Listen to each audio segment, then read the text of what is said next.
Il y a quelque chose de très étonnant dans l'opposition qu'il y a entre Amalek et Israël. C'est-à-dire que on a l'impression que des deux côtés, tant du côté d'Israël envers Amalek que du côté d'Amalek envers Israël, on dit la même chose. Bikesh, la Shmid, la Rog ou la Bed et Kol Hayudim, Minar Vadzaken, Taf Venashim, Yom Echad. Haman a cherché, c'est un représentant d'Amalek, a cherché à faire disparaître, à éliminer, à exterminer tous les juifs, du plus jeune au plus vieux, les enfants, les femmes, aucune pitié pour qui que ce soit, il faut en éliminer la trace. Et dans la paracha, donc à la fin de Kitetse, c'est marqué aussi Timche et Zecher Amalek, tu effaceras le souvenir d'Amalek. Mitachat Hashamaim, tu dois effacer le souvenir d'Amalek de sous le ciel, qu'il n'y ait plus de traces d'Amalek. Ce qui est marqué, Vaya baniach Hashem Elokecha lecha mikol ivecha misaviv, ba'aretz asher Hashem Elokecha noten lecha nachal al rishta, timche et zecher Amalek mitachat hashamayim lo tishkach. C'est le dernier pasouk de notre paracha.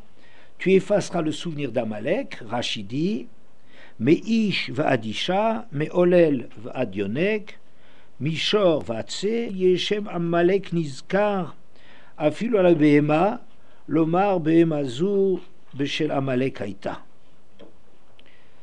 Tu effaceras le souvenir d'Amalek, de l'homme jusqu'à la femme, du nourrisson et du petit, jusqu'à même du taureau jusqu'à l'agneau, afin que le nom d'Amalek ne soit plus mentionné, même sur un animal, pour dire cet animal-là vient d'Amalek.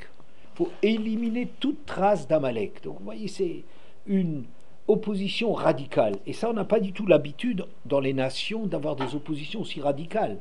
On n'a pas vu des choses comme ça. On voit qu'il y a des haines qui traînent depuis des dizaines d'années, même des centaines d'années, des règlements de compte extrêmement cruels. Mais cette histoire de solution finale, finalement, on n'a pas connu ça. Même s'il y a des peuplades en Afrique qui se haïssent d'une façon très ancienne et qui voudraient s'exterminer, même si les Serbes et les Croates, il y a quelques années en Europe, avaient une haine absolument terrible, même si les Turcs ont essayé d'effacer les Arméniens, c'est jamais une solution finale. Ça veut dire que c'est une haine qui est liée à des circonstances historiques, à des inimitiés, à des rivalités, à de la jalousie, à de la compétition, peu importe. Mais c'est lié à un cadre, c'est pas fondamental, c'est pas radical. Ça vient de certaines circonstances. D'autres temps, il pourrait y avoir des alliances entre ces peuplades ou ces clans opposés, mais ça n'est pas radical. Or, pour Israël, on aime en général imaginer que, vous savez, c'est pas la première fois qu'il y a eu des massacres.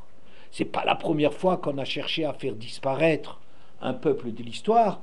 Et toutes les nations essayent de se mesurer à Israël. Ce qui arrive à Israël, finalement, c'est quelque chose de peut-être pas banal, mais enfin qu'on rencontre, je sais pas, quand Israël avec les pays arabes ou des choses de ce genre-là, on se réclame d'espèces d'attitudes de nazis qui essayons d'effacer les ennemis. Mais il y a une très très grande différence entre ce qui nous oppose à Amalek et ce qui se passe dans les nations, ou dans les guerres qu'Israël et les nations entretiennent les uns sur les autres. C'est d'abord que dans l'histoire, il y a une permanence de la haine d'Amalek. Depuis que Amalek est né, l'ancêtre d'Amalek, on va dire, c'est Lavan. Oui, Lavan déjà, Ratzala Koretakol, il voulait déraciner, éliminer ses propres filles et ses petits-enfants dans sa haine pour Yaakov. Bilam, avec Balak, Balak lui disait, maudis-les et on les chassera de la terre. Qu'ils ne soient pas ici, qu'ils ne nous dérangent pas.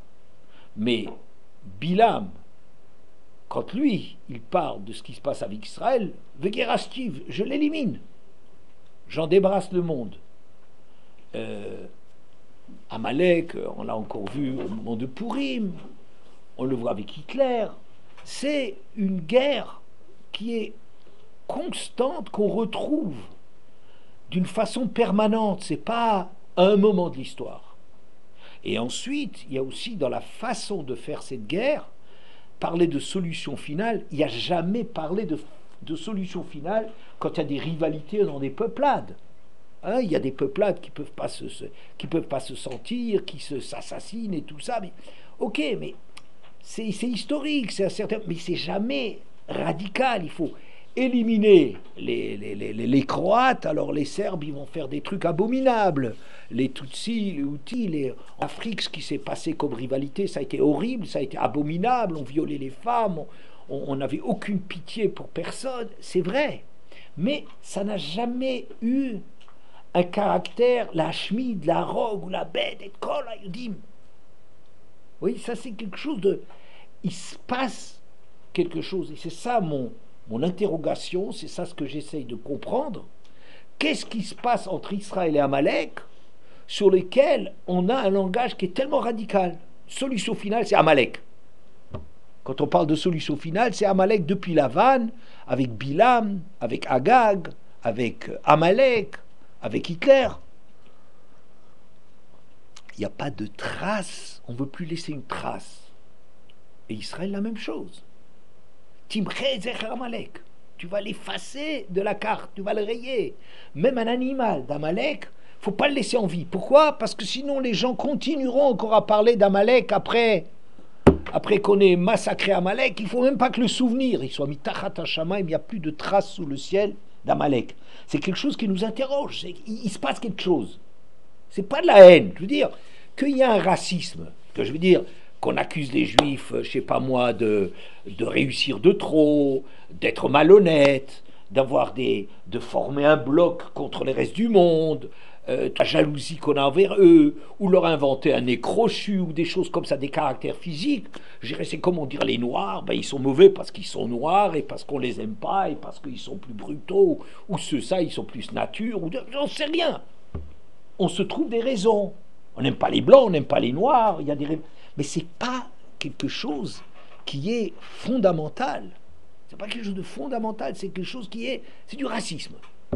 Que nous, chacun défend la place qu'il occupe et il élimine les rivaux. Et il y a des gens vraiment que c'est des compétitions qui ont été entretenues pendant des dizaines ou des centaines d'années, et puis à un certain moment, les Turcs vont se débarrasser des Arméniens. Ils trouvent une bonne occasion pendant la Première Guerre mondiale pour essayer d'éliminer les Arméniens. Mais on ne verrait pas qu'il y ait des expéditions turques sur les Arméniens qui sont partis d'Arménie. C'est fini le problème arménien. Si les Arméniens ne nous dérangent pas, le problème avec les Arméniens est réglé. Oui, les Israéliens et les Arabes, il y a une haine, il y a des raisons politiques, il y a des raisons économiques, il y a des raisons stratégiques, peu importe. Mais c'est lié à un contexte. Et si ce contexte a pendant des siècles, on s'est à peu près bien entendu, les Juifs en pays musulmans, ils vivaient d'une façon, ils étaient rabaissés parce que c'était considéré comme des gens d'une race inférieure, mais enfin, ils vivaient là-dedans. Oui, ils vivaient parmi eux. Les Arabes n'en parlons pas. Bon, alors maintenant, il y a des rivalités très graves qui peuvent être extrêmement brutales et sans aucune pitié, mais il n'y a jamais un langage qu'on rencontre avec Amalek. Une deuxième chose sur laquelle il faut réfléchir, c'est que on a l'impression sans comprendre d'où ça vient. Parce que mon problème, c'est d'où ça sort. Ça. Pourquoi une telle haine? Je peux comprendre, je t'aime pas, tu me fais la concurrence, tu me fais de l'ombre, tu m'empêches de m'exprimer, tu passes devant. Ok, d'accord, ça c'est pas... Les Juifs, on a l'impression, le monde est rempli d'eux, ils ont toutes les bonnes places. Ok, d'accord, mais c'est pas une raison pour éliminer. On veut juste pas que les Juifs ils soient devant, qu'ils ne prennent pas nos places. Ouais.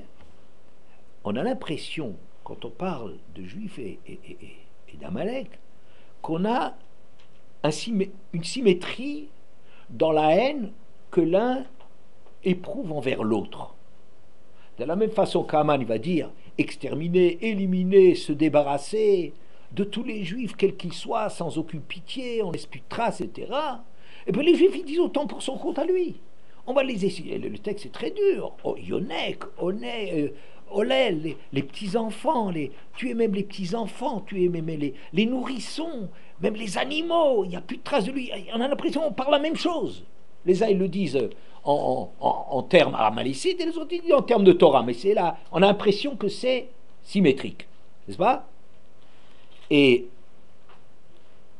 c'est déjà ça qui ne me semble pas du tout correct. Il y a par exemple une différence que dans la Megillat Esther, quand il y a eu un décret d'extermination totale des Juifs, Ushalam Lavoz, quant à leur butin, on le pillait. Ça ne dérange pas, on peut se débarrasser des Juifs et on prend leur argent.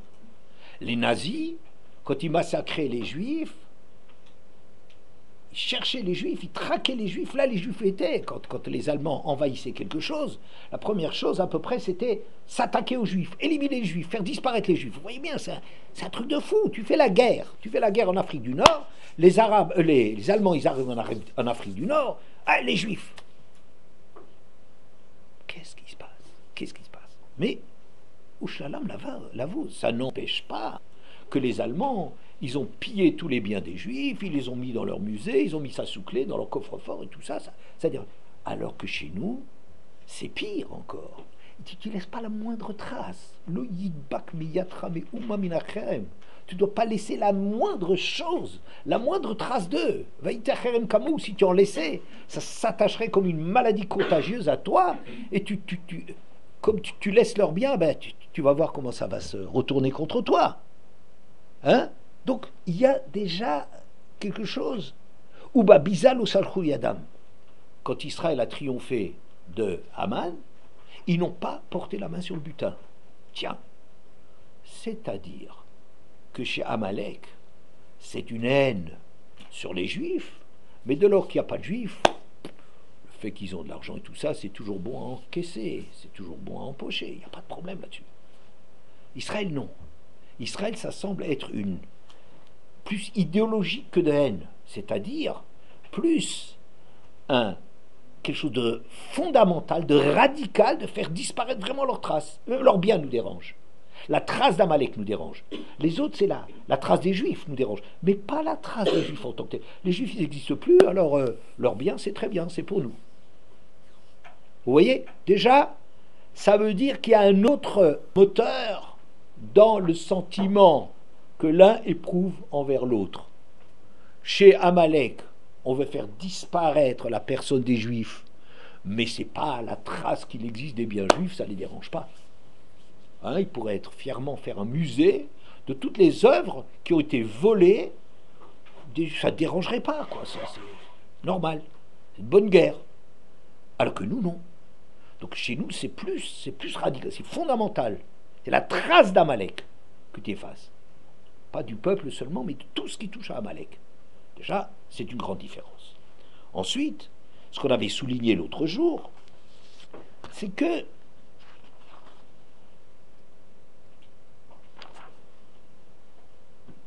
Zachor et Asher asa lecha Amalek, baderech vetzetrem mimitzraim. Souviens-toi de ce que t'as fait Amalek en cours de route lors de votre sortie d'Égypte. On avait dit, tu vois, quand est-ce qu'ils attaquent? Baderech, quand on n'a pas encore trouvé son équilibre. On profite de l'instabilité, du fait qu'Israël est en route et n'est pas encore chez eux, n'a pas encore tous ses repères pour essayer de s'attaquer à eux. Betsetremi Mitzraïm, à la sortie d'Égypte. Ça veut dire, ils sortent de quelque part où ils sont installés, où ils sont forts, et ils ne sont pas encore installés ailleurs. Oui, donc ça veut dire profiter des situations de faiblesse. Asher Korchabaderer, il t'attaque par surprise. Oui, c'est quelque chose de sournois, c'est une haine. Mais dès que je trouve l'occasion, voilà, il t'attaque, Il t'attaque les traînards.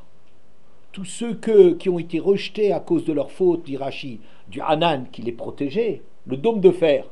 Le dôme de fer d'Ebné Israël, c'est quoi? Hein? Kippat Barzel, c'est quoi? C'est Hanan et Kavod. On est protégé par la présence divine. Tous ceux qui étaient rejetés à cause de leur faute, hop, ils s'attaquent à eux, ils les attaquent par derrière. C'est quelque chose d'incroyable. Et pour nous, de l'autre côté, on ne dit pas la même chose. On ne dit pas, dès que tu vois Amalek, tu le tues.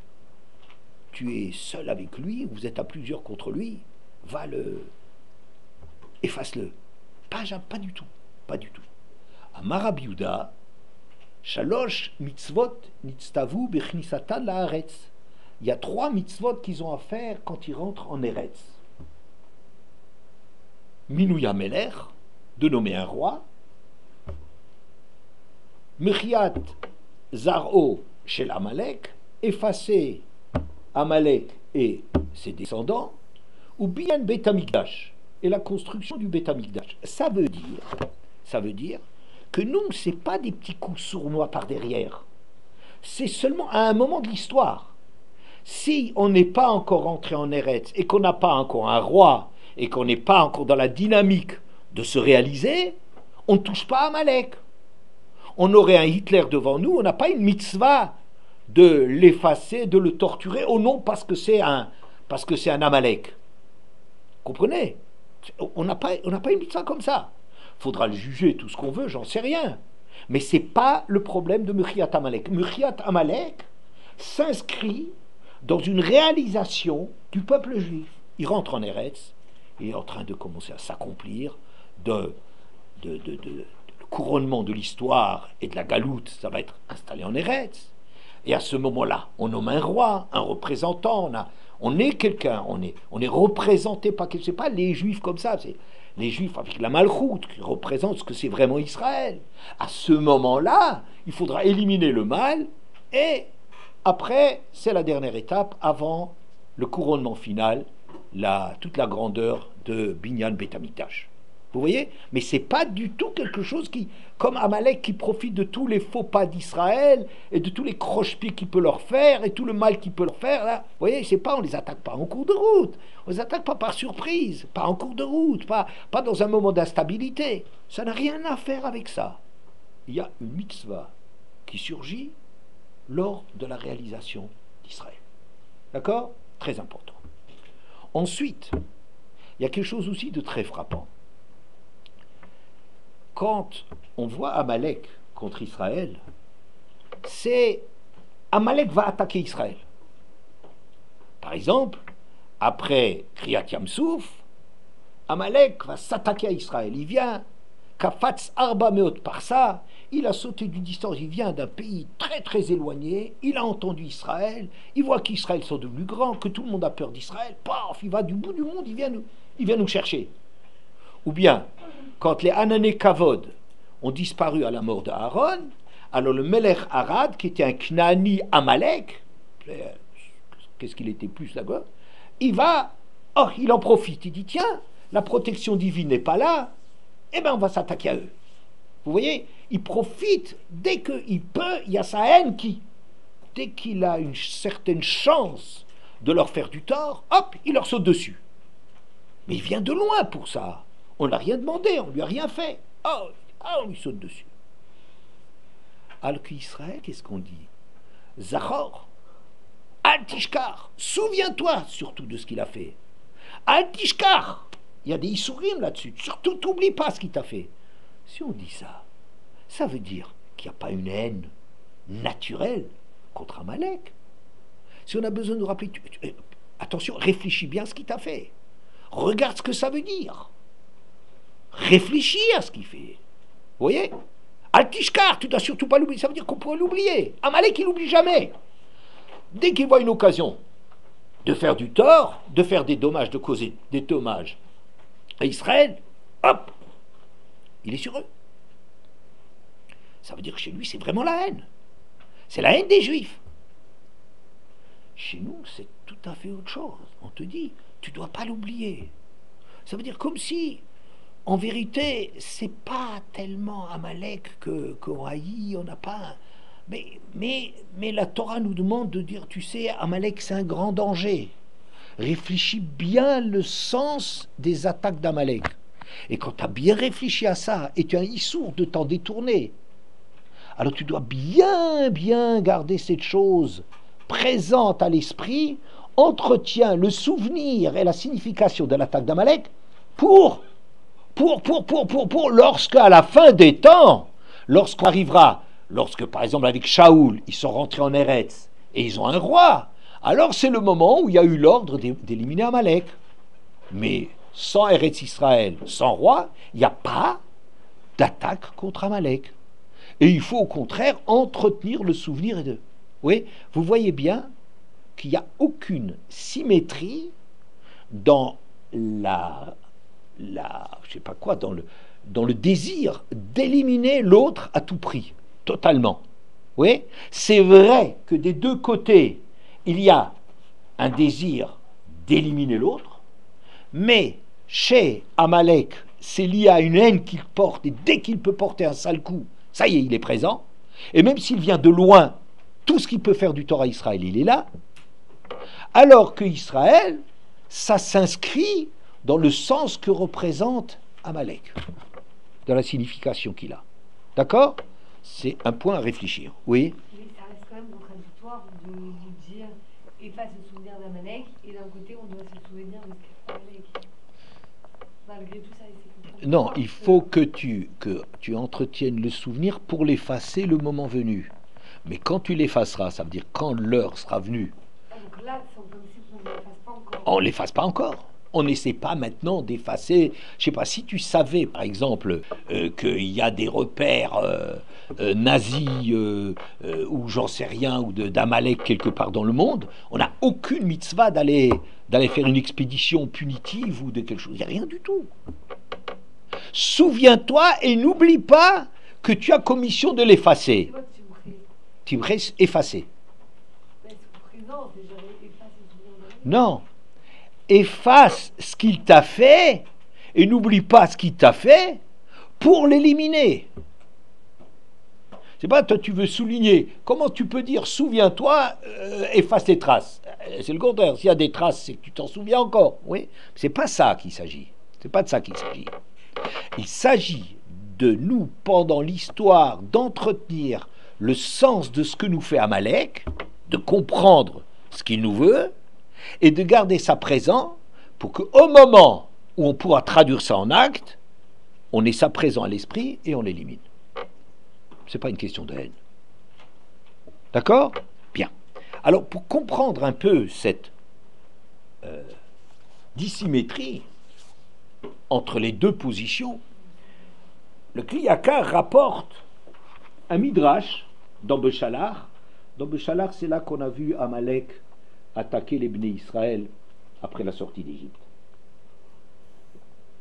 Rabbi Shimon ben Chalaf Taomer, c'est le siman, la fin du siman Resh Samech Aleph dans Parshat Béchalar, dans l'Yalkut. Rabbi Shimon ben Chalaf Taomer, le Mahaya Amalek Domé. À quoi ressemble Amalek?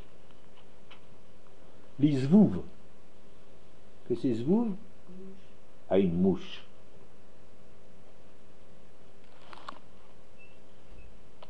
Shehu Lahout Acharamaka, qui est Lahout, il est agité,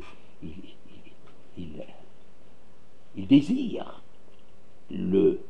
l'endroit purulent, l'endroit où il y a une blessure. Kachaya Amalek Lahout Achar Israël. De la même façon, Amalek derrière Israël. À quoi ressemble Amalek? L'Izvouv à une mouche. La mouche est attirée, elle est appelée dès qu'il y a quelque chose qui se décompose, une pourriture, dès qu'il y a Zvouvé Mavet, dès qu'il y a quelque chose de mort ou qui se décompose, oui, les mouches elles viennent. C'est-à-dire qu'il y a car il dit que c'est pas Amalek n'est pas décrit comme quelqu'un qui a une force contre Israël. C'est pas ça. C'est la mouche qui a l'appel du sang. Dès qu'il y a du sang, il y a les mouches. Vous voyez? C'est ça que c'est Amalek. C'est un vecteur. Il porte sa haine, il diffuse des choses, il diffuse des pourritures, il répand toutes les décompositions, tout ce qui se désorganise et tout ce qui... Oui, mais il faut pour cela qu'il y ait un coup. Parce que lui n'est pas capable de porter des coups.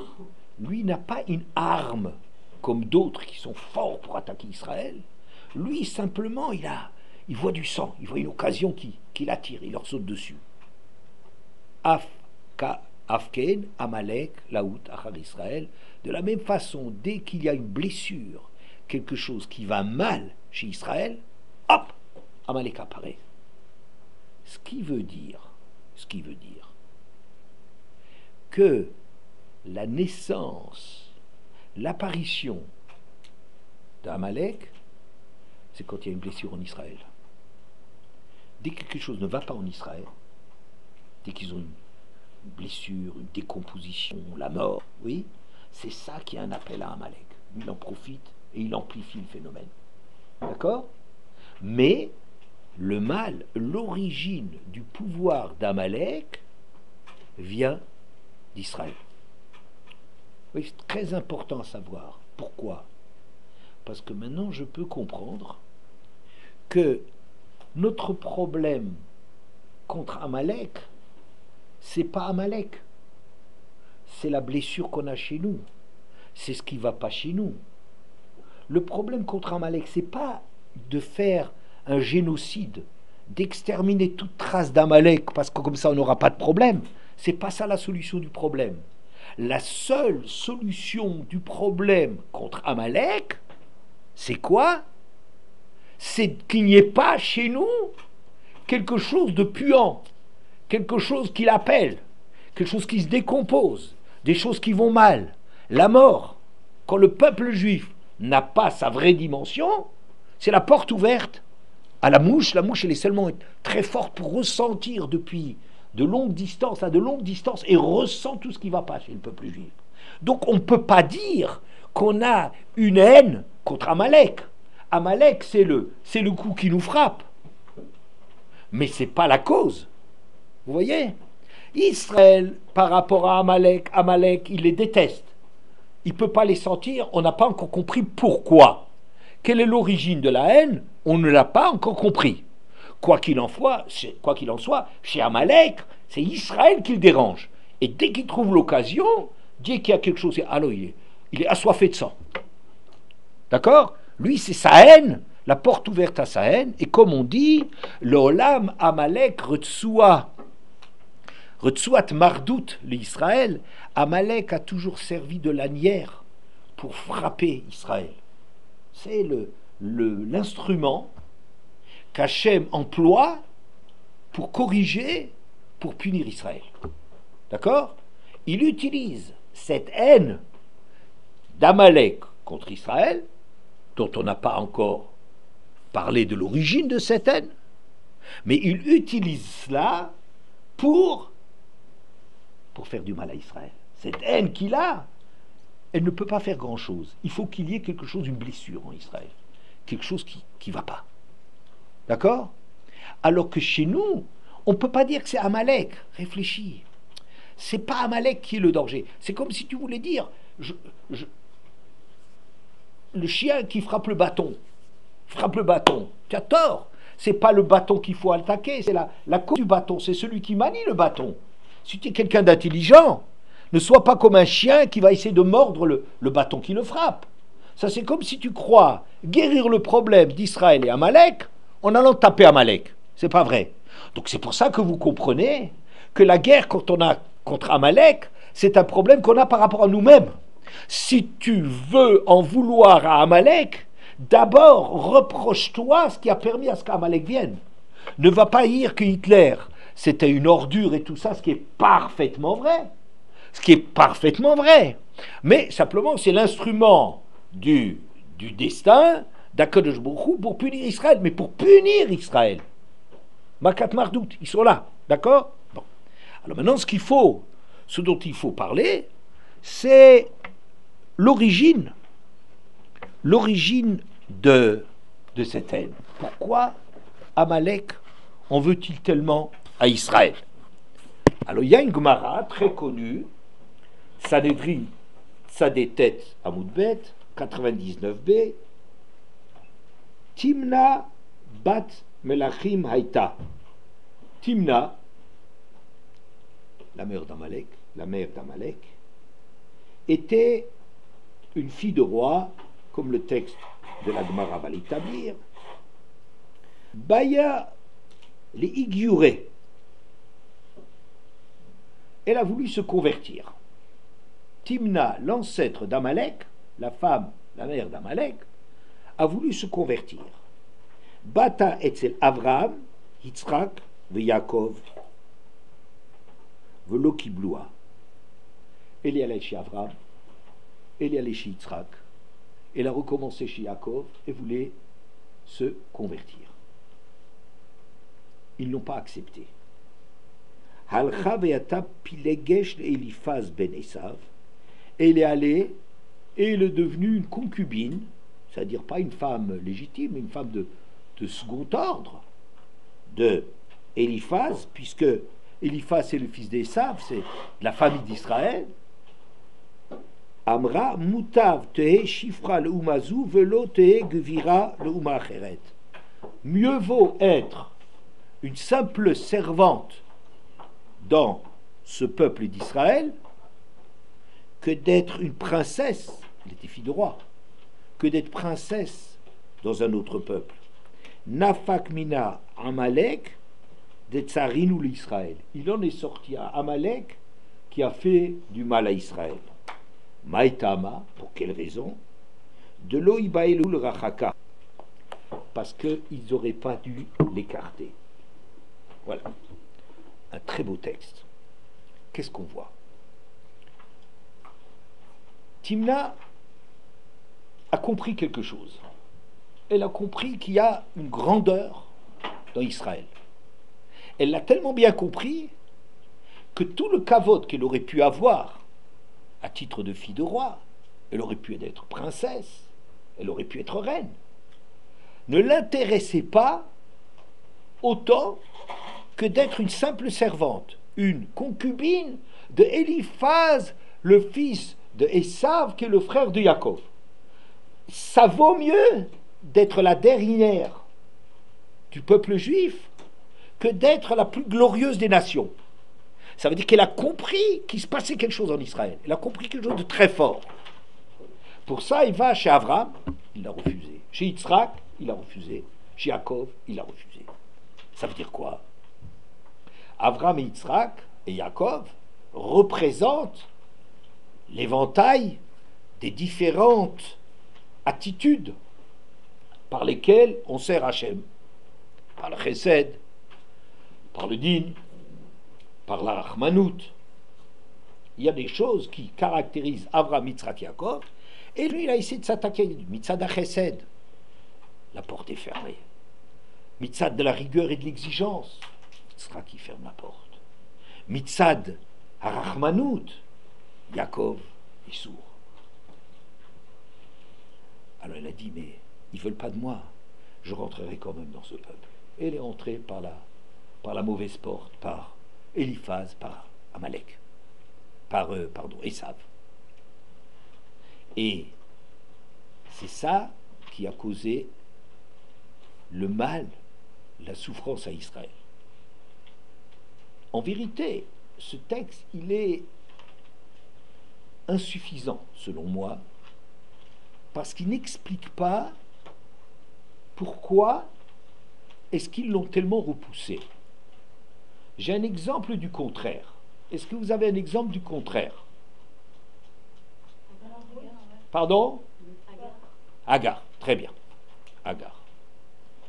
Alors, Agar, quand elle a été chassée par Sarah, Vateler Vateta Bemidbar Beershava, elle est allée s'égarer Theta, c'est un langage d'idolâtrie dans le Midbar de Beersheva, c'est-à-dire, dit Rashi, elle est retournée à ses anciennes idoles. Elle était une croyante dans la maison d'Abraham. Quand elle en a été chassée, elle est retournée à sa nature première d'idolâtre. Pourtant,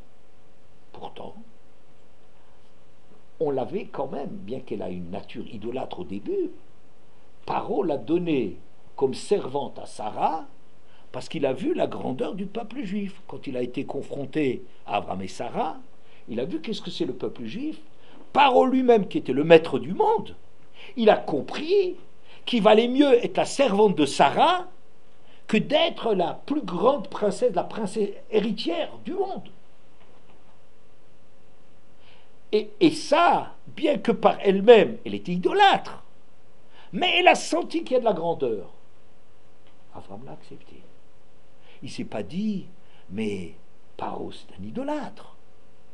Il a accepté. Après la mort de Sarah, Yitzhak est allé chercher Ketura. J'ai une discussion, qui c'est Ketura? Est-ce que c'est quelqu'un, ou bien c'est, d'une façon précise, Hagar? Ketura, ça veut dire, c'est comme Kashour, fermé. Elle s'est fermée à tout homme une fois qu'elle a quitté Avram. Une fois qu'elle a été chassée, elle n'est pas, même si elle est devenue idolâtre, mais elle n'est pas allée préférer la gloire d'être dans les nations. Elle a senti qu'est-ce que c'est la grandeur, et elle est restée fermée à tout homme. Donc, Yitzhak, quand après la mort de Sarah, est allé chercher, il faut voir la grandeur d'Yitzhak, parce que sa mère, qu'il aimait tellement, qu'il n'arrivait pas à se consoler jusqu'à ce qu'il ait vu la grandeur que Rivka, c'est une seconde Sarah, mais jusque-là, c'était la rivale de sa mère. Oui, Yitzhak, il est tellement un homme propre, net et tout ça, il n'est pas en train de régler les problèmes de sa mère. Il a dit, c'est une femme qui a de la grandeur. Elle a senti quelque chose. Elle a senti qu'Abraham est grand. Il est allé la chercher. Oui, il faut un peu voir qu'est-ce que ça veut dire qu'un enfant qui, normalement, est tellement attaché comme l'était Yitzhak au souvenir de sa mère, ça n'a pas empêché, il a pensé, c'est une femme qui est grande. Pourquoi? La question que je me pose, pourquoi est-ce que Timna, qui a tellement cherché à se convertir, on l'a refusé, tant du point de vue de la Midat HaChesed, que de la Midat Hadin, que de la Midat HaRachamim, qu'incarnait Avram, Yitzhak, Yaakov? Pourquoi est-ce qu'ils ne l'ont pas voulu? Je n'en sais rien. Je dis simplement, comme memento, comme un peu un souvenir, mais je dis pas c'est la cause, Timna. C'est-à-dire Timna, ça veut dire il faut éviter. Comme si c'était marqué déjà dans son nom, à éviter. Mais c'est certainement pas sur des trucs de ce genre-là que les Havot refusaient une femme. C'est juste pour que... Bon, je ne sais pas, en vérité, j'ai pas l'explication pourquoi cette femme, qui était certainement pas recommandable, a été refusée à tel point qu'il n'y a pas de place pour elle en Israël. Mais, il n'empêche qu'elle a mis au monde Amalek, d'Atrinou l'Israël, de Tsarinu l'Israël, qui a fait tellement de mal à Israël. Pourquoi? De l'eau, il baélé le rechouké. Parce que la Gemara juge que les Havot, ils lui ont opposé une fin de non-recevoir. Elle est allée au Beddin d'Avram Avinu. Avram Avinu dit non, c'est pas possible, passe ton chemin. Elle est allée chez Yitzhak, Yitzhak il dit pas possible.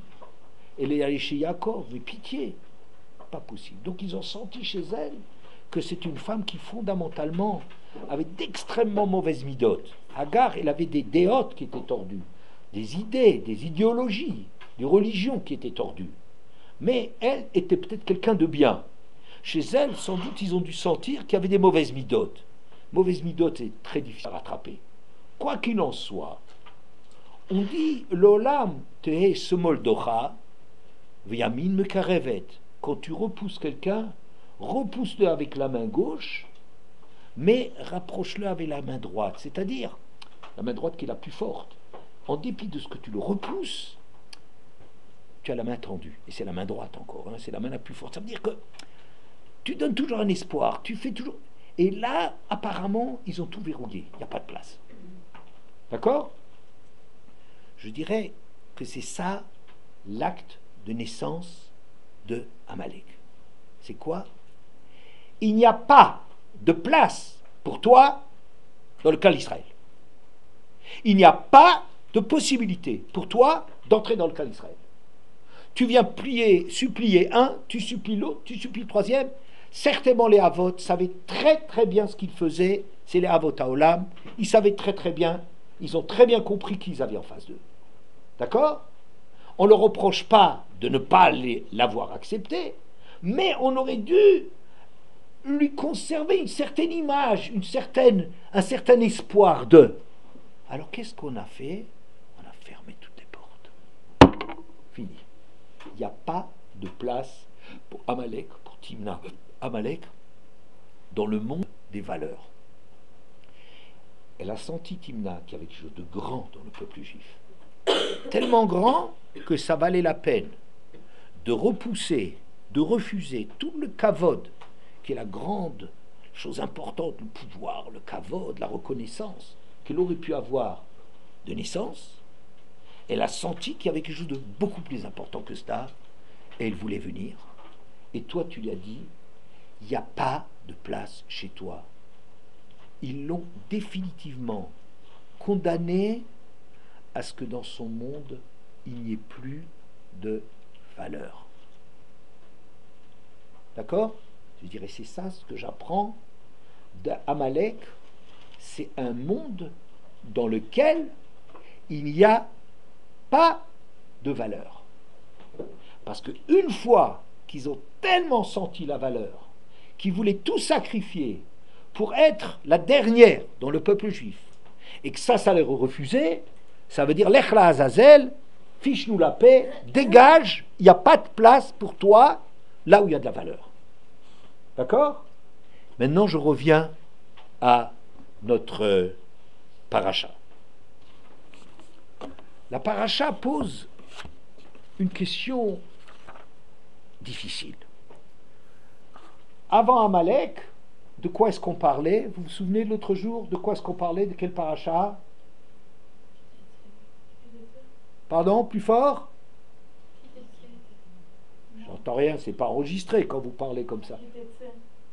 Non, je ne demande pas quelle est la paracha, mais quel est le chapitre qui précède? Pas du tout. Hein? Non, c'est pas ça que je demande. Bon, allez. C'est marqué Lo yelecha bekisra even va'aven, gedola uktana. Tu n'auras pas le droit d'avoir chez toi 2 poids et 2 mesures, une grande et une petite. Rachidi, gedola uktana. Tu n'as pas le droit d'avoir 2 mesures. Gedola, que chez ma kreshet et aktana. Une grande mesure qui contredit une petite mesure. Chez l'otenotel bigdola ou marzir biktana.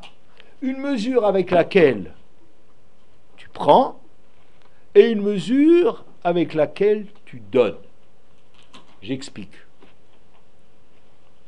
Les commerçants, ils essayent parfois, souvent, toujours, effacer les mentions inutiles, de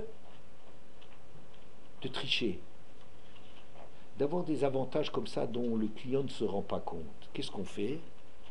On a par exemple, quand on a un mètre pour mesurer, on a un mètre qui fait 1,015 m, 1,5 cm de plus. On a un deuxième mètre, un mètre de 98 cm et demi. Quel est l'usage de ces 2 mètres? Gedola ou Ktana, Gedola hamakreshet taktana, une grande mesure qui contredit la petite mesure, c'est que lorsque toi tu achètes, tu vas acheter du tissu. Tu vas chez le vendeur et tu lui dis Eh bien écoutez, moi je veux 3 mètres de tissu. Le type il veut sortir son mètre, oh pas la peine, tu sors ton mètre de 1 mètre et plus, et tu commences à lui mesurer 3 mètres. Zama 3 mètres. C'est 3 mètres 5 que tu vas avoir. Hein? Tu vas gagner à chaque mesure quand tu achètes, quand ça t'avantage, ouh, c'est bien. Mais quand tu vas servir le client, comme vous voulez 3 mètres de tissu, pas de problème, tu sors ton truc, ton mètre de 98,5, ouais, et tu lui mesures, et finalement, il aura 2,95 m. Hein, j'ai une petite erreur de 0,5, ça on a le droit de l'avoir. Hein, tout le monde n'est pas censé avoir fait maths sup et de posséder une machine à calculer. Hein, bien. Alors, donc, ça, c'est une grande mesure qui contredit la petite mesure. C'est pas qu'il est interdit de ne pas avoir de mesure. Je peux avoir, je sais pas moi, à l'époque, quand on servait le lait, c'est toujours quelque chose que j'ai de mon enfance, je me souviens, il y avait un laitier, une crèmerie, et on allait chercher du lait, et ils avaient une mesure qui s'appelait 1 litre. Il y avait une mesure qui s'appelait un demi-litre, 1,5 litre. Donc vous pouvez vous servir avec ça. Ça, 1 litre et 2 litres, tu ne confonds pas. Tu ne risques pas d'acheter 1 litre avec un truc de 2 litres et de vendre 1 litre avec un demi-litre. N'est-ce pas? Ça, c'est pas contradictoire. Ça, c'est d'avoir différents poids et mesures qui ne se contredisent pas. Mais d'avoir des poids et des mesures différents, un qui t'avantage et l'autre qui désavantage le client, ça c'est contradictoire, parce que les deux tu les présentes comme 1 kilo, comme 1 mètre, comme 1 litre, mais en vérité, un c'est pour acheter, pour ton avantage, et l'autre c'est pour l'avantage du client, c'est pour lui vendre. Vous voyez? C'est ça qui est interdit par la Torah. Ça c'est interdit fondamentalement. L'oyelcha, même si tu t'en sers pas, même que l'idée que tu as, qui a 2 poids et 2 mesures, et Rachid le dit magnifiquement bien, selon que ça t'avantage ou que ça désavantage, c'est ça qui est grave. Tu n'as pas le droit de juger différemment, tu n'as pas le droit de mesurer différemment, selon qu'il s'agit de toi et selon qu'il s'agit des autres, parce qu'en général c'est comme ça. Quand ça nous concerne nous, toutes les choses elles sont embellies. Il y a un peu de couleur rose qui flotte dans l'air, n'est-ce pas? Des couleurs pastel, comme ça, quelque chose de doux et sympathique, à notre avantage. Et quand tu regardes l'autre, tu le regardes d'une sale façon, les mêmes choses. La même chose que quand c'est te concernant. Oh, c'est pas si grave que ça. C'est pas moi. J'ai fait du mal. Mais c'est quand même pas moi. Mais l'autre, tu vois, quelque chose qui est pas bien, dit, ah, regarde comment il est. Vous voyez, un autre jugement. Le même acte qui est jugé avec 2 poids et 2 mesures. Même si tu t'en sers pas, ça veut dire même si c'est pas dans le commerce que tu vas voler les gens avec ces poids et mesures, même si, mais interdit l'oyelcha, mais qui sera dans ta poche, dans ta maison, tu n'as pas le droit de posséder quelque chose. Il faut avoir des poids et des mesures. D'accord? La paracha suivante, tout de suite après, Zachor et Asher lecha Amalek. Souviens-toi de ce qu'Amalek t'a fait. Rashi, sur place, dit Zachor et Asher asalcha, im shakarta bebinot ou bemishkalot, si tu as triché dans les poids et mesures, avec doeg migiru ya oyev, tu as à te faire du souci de l'attaque de ton ennemi. Chez Neymar, comme c'est marqué dans Mishlei Perek Yudalev, au début, Mozne mirma toavat Hashem, des balances trompeuses, c'est une abomination pour Hachem. Et ensuite c'est marqué Bazadon veyavo kalon. Quand il y a faute volontaire, eh bien après il y a la honte. Ça explique la succession, dit Rashi, entre la paracha des poids et mesures et la paracha d'Amalek. Il y a une relation entre le fait d'avoir des poids et des mesures justes et Amalek. Si tu n'as pas des poids et des mesures exactes, si tu ne juges pas les autres à l'aune de ce que tu juges, tu te juges toi-même. Si tu ne regardes pas ton propre camp d'une façon favorable et ce qui concerne l'autre d'une façon défavorable, soucie-toi de ce qui se passe. Zachor et Asher asa lach Amalek. C'est pour ça qu'il y a cette. Mais on se demande, mais pourquoi? On n'a pas dit, ne fais pas d'Averot, sinon il y a Amalek qui va venir. Ne fais pas tel et tel, je sais pas quoi, hein, tel et tel manquement, telle et telle faute, parce qu'il y a Amalek qui vient. Non, c'est rattaché ici au poids et mesure. Alors, ce qui m'intéresse, c'est pourquoi c'est lié au poids et mesure. Alors, je vais essayer de vous expliquer. D'abord, il y a une Gemara qui semble étonnante, mais qui ne l'est pas, qui dit la chose suivante. Baba Batra, Pechet Amudbet. Amar Rabbi Levi, caché Onshan Shel Midot, mais Onshan Shel Arayot. La punition qu'on donne à propos des poids et mesures est plus grave que celle qu'on donne dans le dévergondage. Pourquoi? Parce qu'à propos du dévergondage, c'est marqué qui colle à Toevot à Eilassou, ces peuplades-là, l'Égypte et Canaan, ont fait toutes ces abominations, ça s'appelle Toevot Hael. C'est turpitude. Oh, c'est beau ça, turpitude. Turpitude, c'est du tourpis, c'est la honte en latin.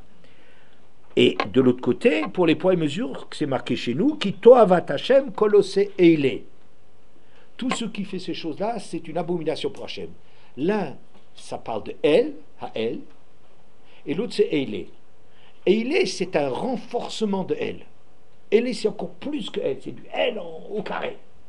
C'est-à-dire que concernant le dévergondage, ce qui se passait en Égypte, ce qui se passe en Canaan, c'est à Toevot à El, ces abominations. Mais c'est moins que quand on parle des abominations des poids et mesures, où c'est marqué Toavat Hashem Kolosé Eile. C'est plus grave, on insiste encore plus. C'est a priori étonnant. Parce que dire, le dévergondage, le fait d'avoir des comportements comme ça, de l'inceste, l'adultère, tout ça, c'est quelque chose de punissable de mort. C'est les choses les plus graves qui existent. Et les poids et mesures, c'est juste du vol. Alors Agmara, il se demande pourquoi. Alors il dit, parce que sur les harayot, les comportements de débauche, on peut faire tchouva. Mais sur les poids et mesures, on ne peut pas se rattraper. Parce que quand on a mesuré, on agit comme ça, après on ne sait plus à qui est-ce qu'on a volé, etc. On n'arrive plus à réparer les choses. On ne peut pas faire tchouva sans avoir réparé le mal qu'on a fait. Or, à qui tu as fait du mal? Vous voyez, qui c'était tes clients? Tu n'arrives plus à les rattraper. Moi, j'aurais proposé, à côté de cette explication d'Agmara, une explication personnelle. C'est vrai que les harayot, c'est pire en soi.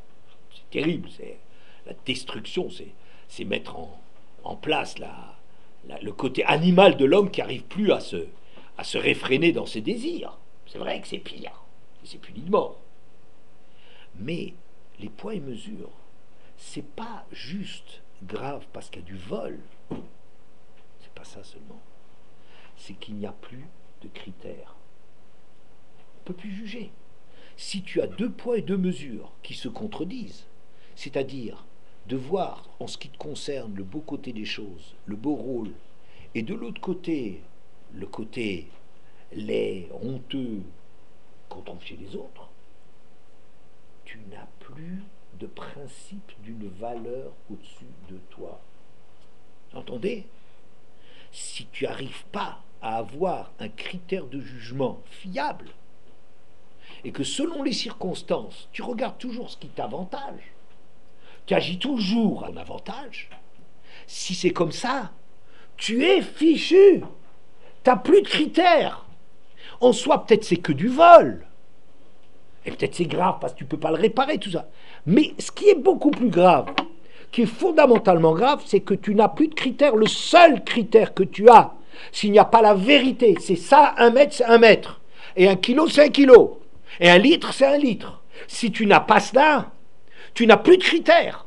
Ça veut dire le seul avantage que tu as, le seul critère que tu as dans ton attitude, c'est moi. Ou ça m'avantage, ou ça me désavantage. Et selon que ça m'avantage, selon que ça me désavantage, j'ai des poids et des mesures différents. Vous voyez? Maintenant, je comprends le fait qu'on a parlé d'Amalek. Pourquoi? Parce que les poids et les mesures, je vous ai dit, Amalek, l'acte de naissance d'Amalek, l'origine de la haine totale d'Amalek envers Israël, c'est quoi? C'est que Israël a détruit chez lui tout sentiment de valeur. À un moment où ils ont senti quelque chose, on les a upgefregt, on les a rejetés, on les a exclus. Donc ça veut dire que Amalek, c'est celui qui n'a plus de valeur au-dessus de lui. Parce que le jour où il a une valeur, tu mérites pas, t'es trop pourri. On aurait dû le repousser, certainement, si les Avot ont décidé. Mais il fallait lui tendre la main. Ça veut dire, si tu lui tends la main, tu n'es pas en train de le condamner définitivement. Tu dis, il a quelque chose de bon, il faut travailler là-dedans, il y a une direction, hein, il faut s'améliorer, il y a des choses à faire. Mais toi, tu le laisses dans un monde sans espoir, ça veut dire, dans un monde où la seule chose qui compte, c'est mon avantage. Donc, c'est ça ce que ça veut dire. Si tu commences à tricher sur les critères, c'est-à-dire que tu ne vois que ton avantage et ton désavantage, si c'est ça la seule chose qui compte chez toi, méfie-toi d'Amalek. Pourquoi? Parce qu'Amalek, c'est lui qui va te faire payer une chose pareille. Tu es devenu comme Amalek. Si tu commences à regarder que ton avantage, ou ce que ça te coûte, si tu commences à... C'est Amalek qui vient. Parce qu'Amalek, c'est quelqu'un qui est comme toi. Amalek, c'est quelqu'un qui ne connaît pas de valeur. Alors, Im shakarta bemidot, have doeg, migirouy shel oyev. Si tu mens dans les poids et mesures, soucie-toi. Zachor et asher asher Amalek. D'accord? Parce qu'Amalek, c'est celui que lequel il n'y a que l'avantage qui compte. Toutes les autres nations ont des valeurs, ont des choses qui existent. Quand c'est marqué dans la Tfila, Hael Agadol Agibor Vanora, la Gemara, Yoma Daftet, Aboudbet, elle dit comme ça que Anshe Knesset Agdola, ils sont grands parce qu'ils ont compris que Hachem il est redoutable, même quand les Juifs ils sont rejetés, exploités, tout ce qui peut arriver, mais ne crois pas que ça veut dire qu'Hachem il n'existe pas. Pourquoi? Il est Nora. Sinon, il est impossible qu'un peuple insignifiant comme les Juifs, c'est pas moi qui le dis, c'est pas les Juifs qui le disent, c'est la Torah, qui atam at mikola amin, un peuple insignifiant comme Israël. Comment il peut exister parmi 70 loups? Toutes les nations, ils veulent le pouvoir, ils veulent la volonté de pouvoir, de puissance et tout ça. Comment ça peut exister? Ça veut dire qu'il existe quelque part dans le subconscient, je ne sais pas quel étage du conscient, du subconscient, quelque chose qui les arrête quand même. Ils ne peuvent pas aller massacrer Israël jusqu'au dernier. Ils ont quelque chose qui les retient. Pourquoi? Hachem, il est Nora, il est craint. Mais dans la parcha d'Amalek, c'est marqué Velo yare Elohim. Amalek, il craint pas Hachem. Il n'y a pas de Dieu qui existe. Il n'y a pas de valeur qui existe pour lui. Alors ça, c'est... Donc, vous comprenez, toutes les nations, quand ils ont une opposition à Israël, c'est une opposition d'origine raciste. La jalousie, les trucs, les machins, on les aime pas, ils sont pas blancs, ils ont un autre physique, ils ont une autre histoire. Ça, c'est de la petite explication, c'est vrai. Mais ça, c'est pas différent quand moi j'aime pas les Arabes ou que les Noirs ils aiment pas les Blancs. Vous comprenez? C'est du même ordre. C'est quelque chose de limité, c'est pas radical. Mais chez Amalek, on lui a enlevé toute beauté, toute grandeur dans le monde. On l'a laissé être petit et tourner autour de lui-même sans aucun espoir. Et ça, c'est quelque chose de... C'est pour ça que c'est radical. D'accord? Et c'est pour ça que, par exemple, Rachid dit que Asher Korcha Baderer, il t'attaque par surprise, dès qu'il peut. Oui? Asher Korcha, c'est Lachon Keri, Touma, c'est une impureté. C'est une impureté, et Rachid dit Mishkav Zachour. C'est L'homosexualité. Mais pourquoi Rachid parle d'homosexualité comme impureté d'Amalek? Je pense pas la raison suivante. Parce que l'homosexualité, mais ça c'est une petite parenthèse, c'est quelque chose dans laquelle, c'est un domaine dans lequel il n'y a que la jouissance physique qui compte. Il n'y a aucune valeur. Un homme et une femme, il y a là derrière une possibilité de vie, une possibilité d'avancer. Oui, il y a Vayu le basar echad, ha yeled notsar mi ben shneem. On construit quelque chose. On veut, on établit quelque chose. Il y a quelque chose de positif derrière. Même s'il y a du désir et tout ça, mais il y a quelque chose de... Il y a une grandeur là-dedans. Le Mishkav Zachor, c'est le fait de l'homosexualité, c'est l'assouvissement sans aucun frein des désirs. Ça rapporte rien. Je dis pas... Peut-être que les gens, ils ont leur plaisir là où ils veulent. Peut-être qu'ils trouvent que c'est plus plaisant. J'en sais rien. C'est pas mes problèmes. Mais ce qui est sûr, c'est quelque chose qui ne construit rien. C'est un monde qui n'est pas productif. C'est un monde qui ne donne pas la vie. C'est ça l'impureté d'Amalek. Parce qu'Amalek ne construit rien. Il ne fait que démolir, il ne fait que casser. Et après, on dit Hambati Aïtarotachat. Encore une raison pour laquelle dire Cher Kocha, il t'a refroidi. C'est un langage de froid et de chaud, corps de Chom. Alors, on rapporte dans ce Rashi quelque chose de très connu, qu'après Kriyat Yam-Souf, le monde entier tremblait devant Israël. Ils se sont rendus compte d'une dimension extraordinaire. Mais lui, pas supporter la dimension, puisque la dimension, c'est de là qu'il a été exclu. Donc sa haine, à ce moment-là, c'est d'attaquer Israël, bien qu'il a eu une défaite cuisante. Il a perdu beaucoup d'hommes. Mais Ikrao Tambene Acherim. Il est arrivé à son but, de montrer, vous savez, Israël, ils ne sont pas invincibles. On peut les attaquer. Personne n'osait les attaquer. Edom, Moab, les plus grandes brutes, les Plishtim, personne n'osait rien faire contre Israël. Mais lui, il va leur montrer, vous croyez qu'ils sont invincibles? Pas du tout. C'est des êtres humains. Et même s'il a attrapé une raclée, mais il a refroidi le monde. Bekitsour. La question qui était posée au début était cette radicalité de l'opposition entre Israël et Amalek. Amalek, sa haine d'Israël, c'est qu'au fond, on a laissé le monde d'Amalek sans aucun espoir. Certainement que c'était justifié si les Avot l'ont fait, mais de fait, il ne peut pas supporter. Qu'est-ce qu'il ne peut pas supporter en Israël? C'est qu'ils sont porteurs d'une dimension. Israël, dès qu'ils ont une blessure, dès qu'ils ont un coup, dès que quelque chose ne tourne pas rond, il leur saute dessus.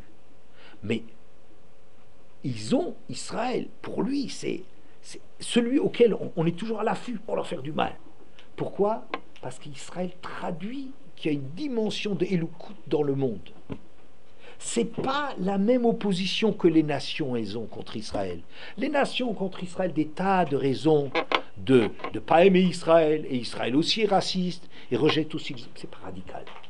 Mais Amalek, il en veut à la dimension d'Israël. S'il n'y a plus d'Israël, Chas de Shalom, ça veut dire Hachem, il n'existe plus. Et alors, c'est le monde du Hefker, un monde où on fait ce qu'on veut, c'est à ça que tend Amalek.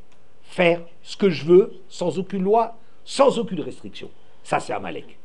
Alors qu'Israël, je dirais, qu'est-ce qu'ils ont contre Amalek?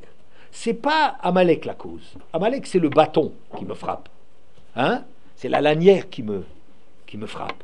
Mais, contre Israël, contre Amalek, qu'est-ce qu'ils ont? Oave Hachem Sinoura. On aime Hachem, et l'amour d'Hachem, c'est de détester le mal. Vous voyez, c'est pas direct, mais c'est quelque chose de radical. Ça veut dire que Acharito Ade Oved, la fin d'Amalek, il y a un moment où Amalek n'a plus de raison d'être. Au moment du Tikkun, au moment où le peuple juif a atteint véritablement sa madriga réelle, c'est fini, il n'y a plus de raison d'Amalek, quelque chose qui en soi n'est pas productif et qui est là que pour sanctionner les manquements d'Israël. Alors ils sont là, ils ont un rôle. Mais à la fin de l'histoire, il n'y a pas de raison d'en avoir. Amalek, en soi, ils n'ont rien de positif. C'est que de la critique, que de descendre les choses, que de critiquer et descendre tout. Oui. Et donc, Israël et Amalek, c'est vrai que chacun veut la disparition totale de l'autre, mais pas. Ça tourne autour d'un même problème. C'est la présence d'Hachem attaché à Israël. C'est ça qui fait que c'est un monde de valeurs auquel Amalek est complètement opposé, et c'est la raison pour laquelle Israël ne peut pas supporter Amalek parce que, en se souvenant que c'est toujours Amalek qui est le mal, et ça nous renvoie à une dimension mauvaise à nous. Si on arrive à faire le tikkun, alors le tikkun de nos midot, quand il y a un roi, on est en Eretz et un roi, l'histoire d'Amalek, elle s'arrête là.